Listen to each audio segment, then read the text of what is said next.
Friends, நம்ம இன்றைக்கி புளி சாதம் செய்யப்போம், வாங்க பார்க்கலாம். ஸோ புளி சாதம் 2 1/2 கிளாஸ் செய்யறதுக்கு நான் இவ்வளோ புளியை இப்போ தண்ணியில் ஊற வைக்க போகிறேன். புளி சாதம் செய்ய தேவையான பொருட்கள் பார்த்துக்கலாம். நான் ஒரு 2 பெரிய வெங்காயம் ஸ்மால் சைஸில் கட் பண்ணியிருக்கேன். ஒரே ஒரு தக்காளி போதும். சின்னதாக இருந்துச்சிங்கன்னா 2 போட்டுக்கோங்க, இல்லை ஒரே ஒரு தக்காளி போதும். ஒரு 15 காஞ்ச மிளகா எடுத்துருக்கேன். காரம் கம்மியானாவும் நீங்கள் 10 போட்டுக்கோங்க. நான் 15 எடுத்துருக்கேன். ஏன்னா 2 1/2 கிளாஸு புளி கொஞ்சம் உரப்பாக இருக்கிறதுக்கு காரம் போட்டால் தான் அது மேனேஜ்மெண்ட் ஆகும். அதனால் லவங்கம், பூ, கொத்தமல்லி, கறிவேப்பிலை, நெக்ஸ்ட்டு இஞ்சி பூண்டு ஆட்டி வச்சுது.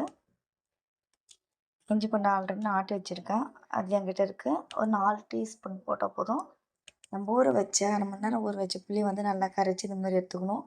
தண்ணி இதில் ஊற்றிக்கணும். இது எத்தனை கிளாஸ் வருதுன்னு பார்த்து நெக்ஸ்ட்டு இது கம்மியாகிறத பொறுத்து நம்ம ஒன்று எவ்வளோ எக்ஸ்ட்ரா ஊற்றணும் செய்யும்போது பார்க்கலாம். மஞ்சள் தூள் செய்ய ஆரம்பிக்கலாம்.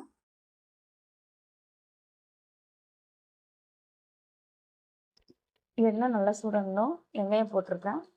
வெங்காயம் நல்லா வதங்கட்டும்.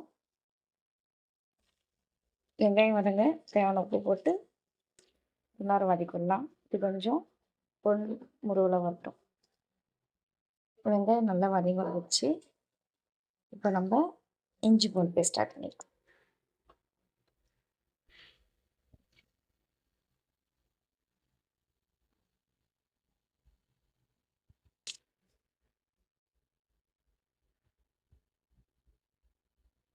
இஞ்சி பூண்டு போட்டு நல்லா ஸ்மெல் வர விட இறக்கலாம்.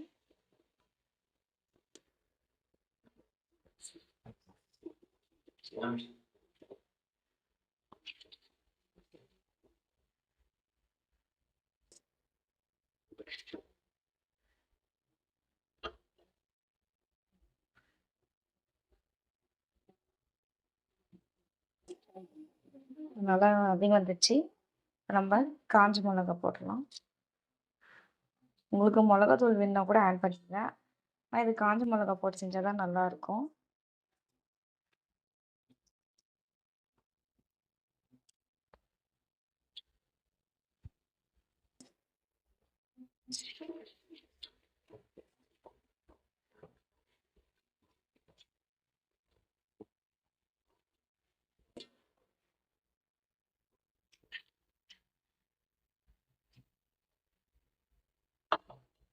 இப்போ ஒரு தக்காளி ஆட் பண்ணிக்கலாம்.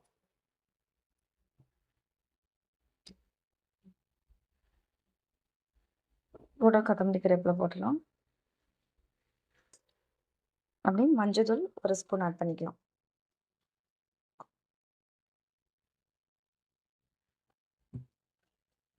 நான் இன்னைக்கு கருப்பு புளி எடுத்துருக்கேன். நல்லா கொஞ்சம் கலர் மஞ்சள் கொஞ்சம் அதிகமாக போட்டுருக்கோம். அப்போ கலர் நல்லா தெரியும்.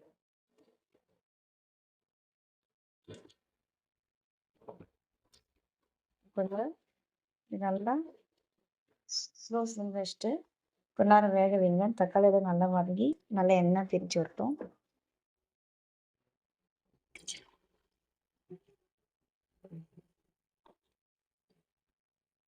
அஞ்சு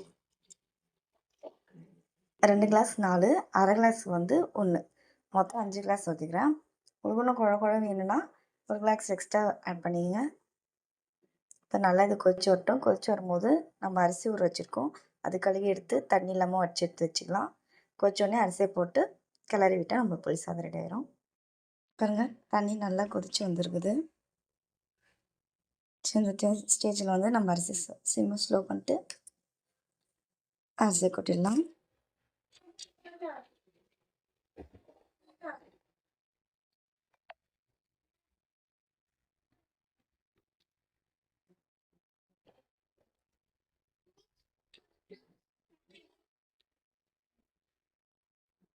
ஹை ஃப்ளேம் வச்சுட்டு அரிசி போட்டு அரிசி நல்லா கழுவி விட்டு கொதிக்க வச்சுருங்க.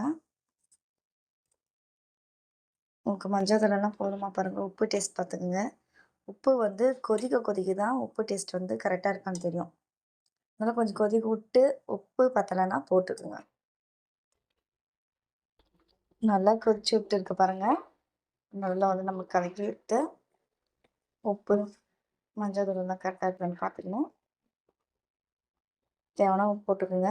மிளகுத்தூள் பத்தலைன்னா மிளகுத்தூள் போட்டுக்கோங்க.